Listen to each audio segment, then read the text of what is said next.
À l'occasion de la présentation au Conseil des ministres du projet de loi tendant à réduire les risques de récidive criminelle, Rachida Dati, garde des Sceaux, ministre de la Justice, a visité le jeudi 6 novembre 2008 le centre socio-médico-judiciaire de sûreté de Fresnes.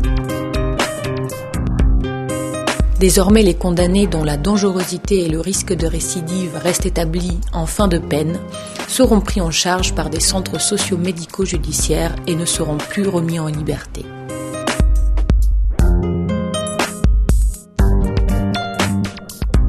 Docteur Martine Collard, je suis présidente de la commission médicale de l'établissement public de santé national de Fresnes.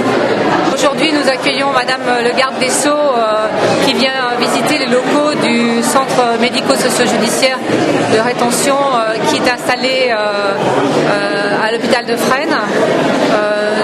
Le mode de fonctionnement du centre de rétention avec l'hôpital de Fresnes est en cours d'élaboration. Le nécessaire pour communiquer à l'extérieur, puisqu'ils ont le droit d'avoir accès au téléphone. Et donc le régime de vie leur permettra d'avoir accès à un certain nombre d'activités et de soins. Sur cette période-là, il y aura 3h30 par jour dédiées à chaque patient, on l'appelle patient reconnu, pour une prise en charge thérapeutique psychiatrique, médicale et éventuellement sur des activités de groupe ou individuelles.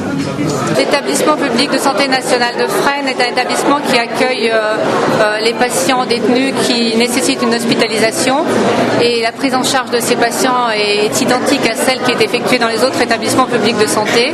Seule la sécurisation de l'établissement vient un peu modifier notre mode de fonctionnement.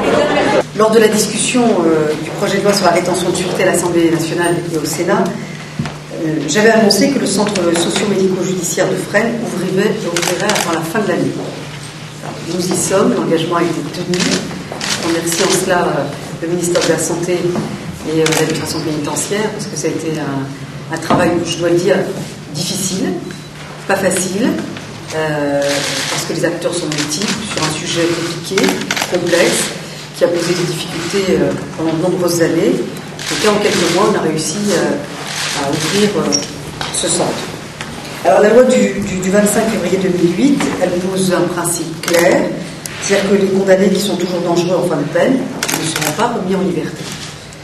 La rétention de sûreté comble une lacune de notre droit, une lacune, il faut le dire, qui a coûté quand même la vie à quelques victimes, mais ce dispositif était nécessaire. Alors, notre responsabilité aujourd'hui, c'est d'assurer qu'il y ait une vraie prise en charge adaptée et pluridisciplinaire de ces personnes dangereuses qu'on ne peut plus laisser libres. Alors, les moyens y sont. D'ailleurs, dans le budget de la justice qui vient d'être adopté par l'Assemblée, on attend le Sénat, s'agissant des moyens en termes de soins, avec Roselyne Bachelot, les moyens y sont. Donc, ça va forcément monter en charge parce qu'à un moment donné, il faudra l'adapter. Mais la prise en charge pluridisciplinaire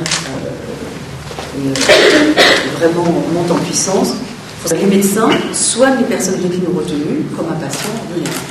Et la difficulté, c'était de pouvoir remettre cette contrainte de la rétention, maintenant, ou de la détention, dans le cadre du soin.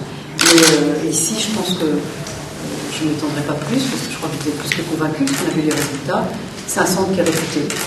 On a un établissement médical rattaché à un centre pénitentiaire qui produit des résultats.